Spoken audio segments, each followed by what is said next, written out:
जिला कांगड़ा की एसपी शालिनी अग्निहोत्री ने कहा है कि सभी लोगों से मिलकर ड्रग्स को समाप्त करने के लिए एक्शन प्लान बनाकर काम किया जाएगा।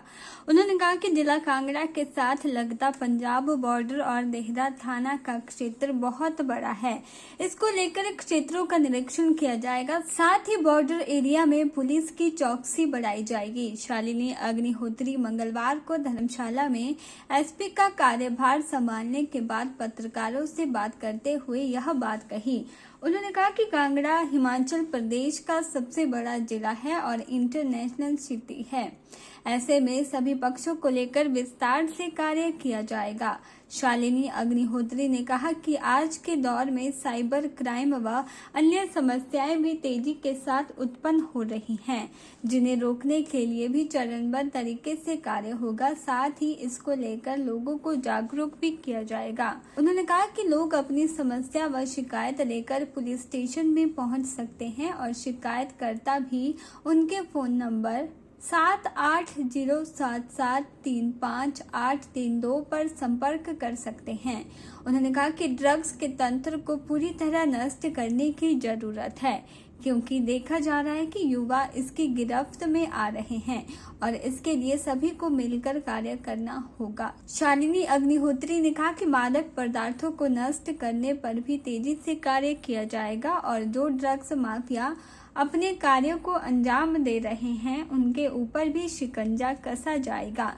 पहले तो आप सभी का स्वागत और धन्यवाद, आप इस इंटरेक्शन मीटिंग में आए। मैंने आज ही सुबह यहाँ पे ऑफिस का चार्ज लिया है और ड्रग्स की जहाँ तक बात है तो माननीय, जैसे आप गवर्नर साहब की भी बात कर रहे हैं, माननीय मुख्यमंत्री महोदय और सभी लोग इसको प्रायोरिटी नंबर 1 और टास्क नंबर 1 बनाया गया है। और इस पे मेरी जो यहाँ की टीम है इनसे आज एक मीटिंग रखी हुई है इवनिंग में। सबसे परिचय भी होगा और यहाँ की जो ड्रग्स को डील किस तरह किया जाए और किस तरह से इस प्रॉब्लम में हम पब्लिक का सहयोग ले सकते हैं, आपका सहयोग ले सकते हैं। और कैरेट और स्टिक पॉलिसी जैसे कहते हैं कि जहाँ हमारी इंटरवेंशन से जो ड्रग्स के डीलर है उनको पकड़ने का है, उनको किस तरह से किया जाए और जो बच्चे इसमें नहीं जाएं अवेयरनेस के जो माध्यम है और उनको एक इस रास्ते जाने से रोकना है, उन दोनों कार्यों पे हम कार्य करेंगे। मैं अपनी टीम से मिल के यहाँ का फीडबैक लेके, यहाँ के SHO से मिल के यहाँ का फीडबैक लेके जनरल पब्लिक के लोगों से जो फीडबैक आएगा और साथ में आपके माध्यम से जो फीडबैक आएगा, तो मुझे लगता है पहले दिन के लिए कोई रणनीति स्पेसिफिक आपसे शेयर करना अभी संभव नहीं है, लेकिन आने वाले समय में जल्द इस पे आपको निश्चित तौर पे कांगड़ा जिला में अच्छा कार्य जो है करके हम आज ही जो DSP कंसर्न है, DSP देरा, उनसे इस केस के बारे में चर्चा की है मैंने और मैं जल्द मौके पे भी इस केस में जाऊँगी। और आपका जैसे इशू है कि एक्सेसिबिलिटी और देरा थाने से काफ़ी लंबा एरिया लगता है और शायद ये मुझे बताया गया कि रिस्पॉन्स टाइम बहुत ज़्यादा है, तो उसको किस तरह से कम किया जाएगा और किस तरह से इस पर हम पुलिस का मूवमेंट और एक्सेसिबिलिटी और साथ में पुलिस का प्रेजेंस कैसे इनिशिएट करें। तो मुझे लगता है यहाँ से हेडक्वार्टर से इस पर कुछ भी कमेंट करना ठीक नहीं है। एक बार मैं साइट विजिट करूँ, लोकल टीम से बात करूँ और उसके बाद डेफिनेटली, क्योंकि मुझे बताया गया कि ये घटनाएँ जो है ऊना से जो हमारे साथ में एरियाज़ इस तरह के बफर जोन बने हुए हैं, वहाँ पे कुछ इस तरह की समस्याएँ आ रही हैं, तो वो भी निश्चित तौर पे वहाँ की लोकल टीम और उनसे फीडबैक लेके और पुलिस प्रेजेंस जो है सब जगह बढ़े, इसके लिए रणनीति हम बनाएंगे। के चैनल के लिए धर्मशाला से ब्यूरो रिपोर्ट। आपातकाल के दौरान जेलों में गए लोगों की पेंशन योजना पर हिमाचल में सियासत गर्मा गई है। हिमाचल प्रदेश के सुखविंदर सिंह सरकार ने पिछली भाजपा सरकार द्वारा शुरू की गई लोकतंत्र प्रहरी योजना को बंद कर दिया है। इसका प्रश्न आज विधानसभा में लगा था। पूर्व मुख्यमंत्री एवं विपक्ष के नेता जयराम ठाकुर ने पॉइंट ऑफ ऑर्डर के तहत इस मामले को उठाया और सरकार से पूछा कि लोकतंत्र प्रहरी योजना क्यों बंद की गई। जवाब में मुख्यमंत्री ने कहा कि इसको लेकर सदन में बिल लाया गया है, उस पर चर्चा के दौरान वह इसका जवाब देंगे। पूर्व मुख्यमंत्री जयराम ठाकुर ने कहा कि आपातकाल के दौरान लोगों को जेलों में डाला गया। शांता कुमार को 19 महीने जेल में रखा गया। ऐसे लोगों के लिए हिमाचल प्रदेश सरकार ने लोकतंत्र प्रहरी योजना शुरू की थी, जिसके तहत प्रदेश के 80 लोगों को 12,000 व 20,000 की पेंशन का प्रावधान किया था, जिसको सरकार ने बंद कर दिया है, जो कि दुर्भाग्यपूर्ण है। आज विधानसभा में एक प्रश्न लगा था, उस प्रश्न के उत्तर में ये जवाब आया था कि जो पूर्व में भारतीय जनता पार्टी की सरकार ने जिन लोगों ने बहुत सारा वक्त इमरजेंसी के दौरान जेल में गुजारा, जेल की सलाखों के पीछे, उनके लिए हमने लोकतंत्र प्रहरी करके एक योजना शुरू की थी। और वो योजना सिर्फ योजना ही नहीं है, वो बिल ला करके एक्ट की शेप में हमने उसका पालन किया था और वो एक कानून बना था। उसको बंद करने के लिए कांग्रेस पार्टी की ओर से सरकार बनने के बाद एक निर्णय किया गया और आज जो प्रश्न लगा तो उस प्रश्न के जवाब में भी यही कि इसको बंद करने का सरकार ने निर्णय लिया। तो मैं इस प्रश्न के माध्यम से ये जानना चाह रहा था कि आखिर वजह क्या है। हम कांग्रेस के उन मित्रों से ये पूछना चाह रहे थे मुख्यमंत्री से, क्या आप इमरजेंसी के समर्थन में हैं या विरोध में? क्योंकि जब इमरजेंसी लगी थी उसकी सबसे बड़ी वजह बनी थी कि जब इलाहाबाद हाई कोर्ट ने उस वक्त की प्रधानमंत्री इंदिरा गांधी के चुनाव की जो याचिका वो चल रही थी उस पर निर्णय दिया था और उनको उससे उनकी सदस्यता रद्द हो गई थी और रद्द होने के पश्चात फिर वो कुर्सी नहीं छोड़ना चाह रही थी किसी सूरत में। ऐसे में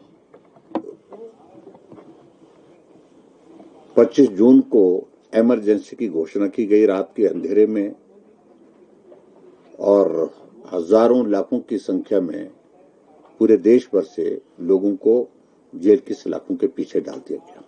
हमारे श्री शांता कुमार जी जेल की सलाखों के पीछे रहे, 19 महीने जेल में रहे वो।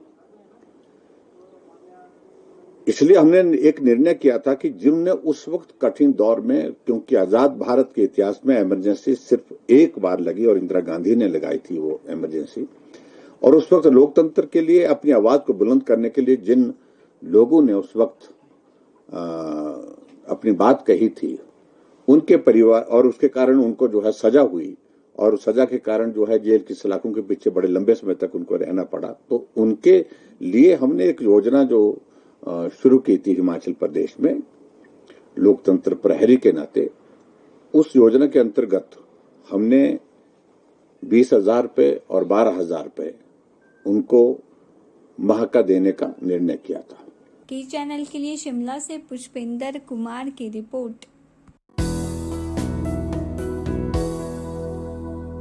वित्त वर्ष 2023-24 के लिए नगर निगम मंडी ने मंगलवार को बैठक के दौरान अपना बजट प्रस्तुत कर दिया है। वित्त वर्ष 2023-24 मई मंडी नगर निगम के 15 वार्डों में विभिन्न विकास कार्यों पर 74 करोड़ 52 लाख 26 हजार खर्च किए जाएंगे। वित्त वर्ष 2022-23 क्लोजिंग व ओपनिंग बैलेंस की बात की जाए तो नगर निगम के पास 22 करोड़ 23 लाख 3 हजार है। वित्त वर्ष 2022-23 में नगर निगम मंडी को विभिन्न स्रोतों में 10 करोड़ 82 लाख 15 हजार रुपए की प्रस्तावित आय प्राप्त हुई है।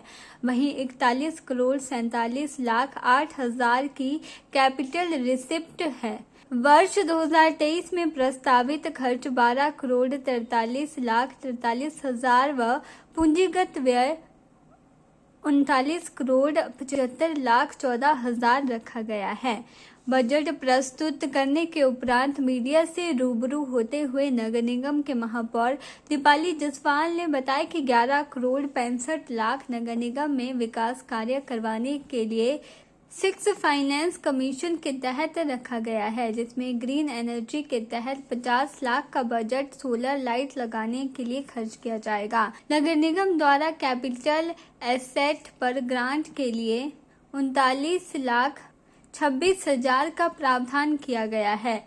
प्रधानमंत्री आवास योजना के तहत 1,12,00,000 रुपए दिए जाएंगे। सार्वजनिक शौचालय के लिए 1,88,000, आपदा प्रबंधन के लिए 30 लाख का बजट रखा गया है।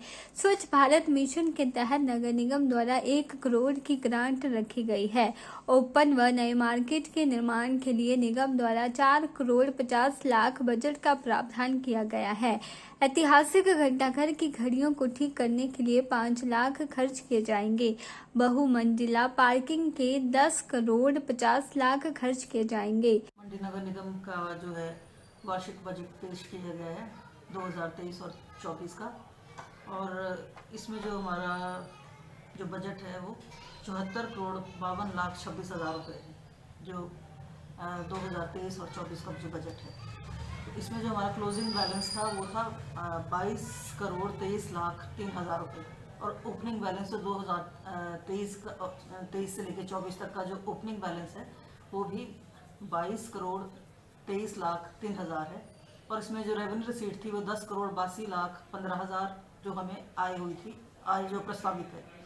और जो कैपिटल रिसीट है वो 41,47,08,000, और जो हमारा खर्चा है प्रस्तावित इस साल के बजट का वो 12,43,43,000 रुपये है। और जो कैपिटल एक्सपेंडिचर है हमारा वो है 39,75,14,000। तो इस तरह जो है हमारा जो आगामी वित्तीय वर्ष के लिए जो कुल जो बजट है वो है 74,52,26,000। तो इसमें एक हमारा मेन जो हमारा सिक्स फाइनेंस कमीशन का जो था उसमें 11,65,00,000 जो बजट में हमने डाला है, उसमें हमने 50 लाख की जो है वो ग्रीन एनर्जी के तहत सोलर लाइट लगाने का जो हम खर्च करेंगे, हमने उसमें प्रावधान रखा है ग्रीन जो सोलर लाइट्स लगाने के लिए। इसके अलावा जो हमारे जो नगर निगम में एक्सपर्ट्स हैं उनके टीए बिल के लिए हमने 1 लाख रुपए रखे हैं। ग्रांट्स के लिए जो है मंडी के लिए grant for capital assets in mandi में जो है वो हमने 39,26,000 रुपये रखे हैं। हाउसिंग फॉर ऑल जो प्रधानमंत्री आवास योजना के तहत जो है वो हमने 1,10,00,000 रखे हैं। और पब्लिक टॉयलेट्स के अंतर्गत जो है वो 1,88,000 रखे हैं। और डिजास्टर मैनेजमेंट के लिए 30 लाख रखे हैं। के चैनल के लिए मंडी से ब्यूरो रिपोर्ट।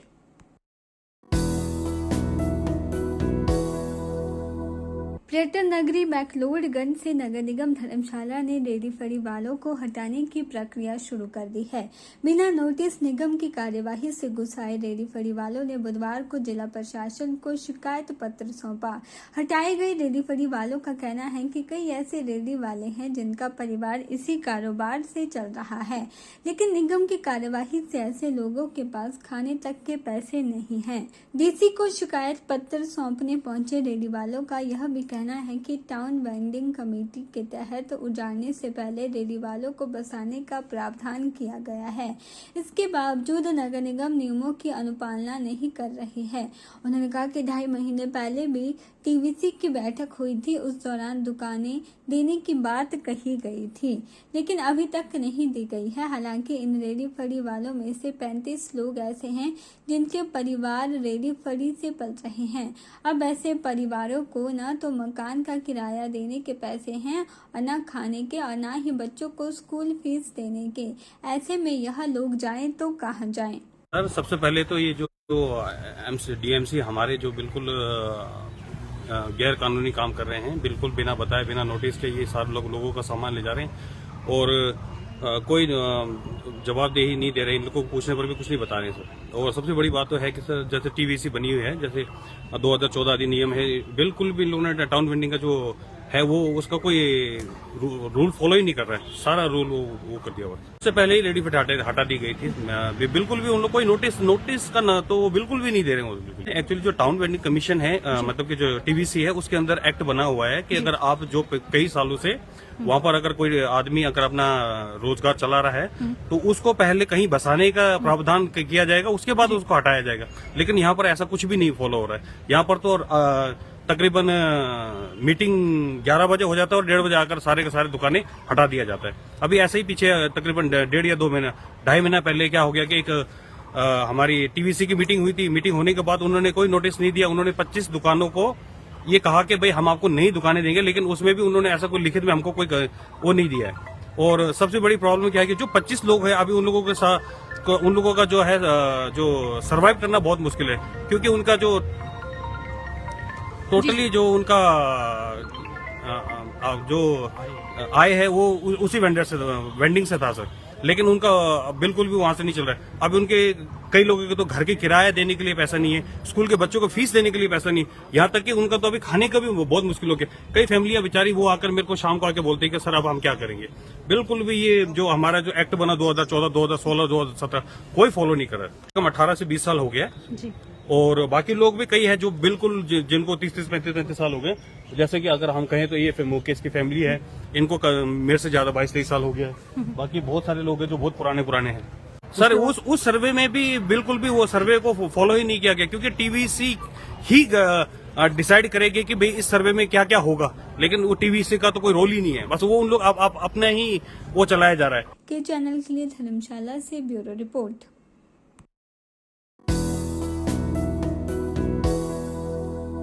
गुरु स्टडी धर्मशाला के संस्थापक व डायरेक्टर रिशाद मोहम्मद ने धर्मशाला में पत्रकारों से बातचीत करते हुए कहा कि पिछले 6 वर्ष की सफलता के बारे में बातचीत की। उन्होंने कहा कि जमा 2 व 10वीं के बाद बच्चों को भविष्य के लिए जरूरी रहता है, इसके लिए भी बच्चों को संस्थान की ओर से गाइड किया जा रहा है। उन्होंने कहा कि धर्मशाला में अब नीट के साथ साथ जेईई एडवांस व एनडीए के स्पेशल बैच शुरू किए गए हैं। रिशाद मोहम्मद ने कहा कि धर्मशाला में 2 बच्चों से शुरू किया था। उन्होंने कहा कि गुरु सेंटर की फैकल्टी, स्टाफ, माता पिता के छात्रों का सहयोग रहा है। उन्होंने बताया कि अब तक 150 से 200 के करीब बच्चों का मेडिकल में दाखिला हो चुका है। इसके अलावा भी कई अन्य क्षेत्रों में भी दाखिला हुआ है। उन्होंने बताया कि एक ऐसा बैच शुरू कर रहे हैं जिसमें 30 से 40 के करीब गरीब व जरूरतमंद बच्चों को मुफ्त में पढ़ाया जाएगा। उन्होंने बताया कि अब नीट के अलावा जेईई मेंस, एनडीए व अन्य बैच शुरू करेंगे। एनडीए में अभी हर स्ट्रीम के साथ साथ लड़कियां भी भाग ले सकती हैं, ऐसे में उनके लिए भी बैच शुरू किए जाएंगे। उन्होंने कहा कि अभी हाल ही में नीट में सेंटर के टॉपर में 630 अंक थे और 40 को मेडिकल में दाखिला हुआ है।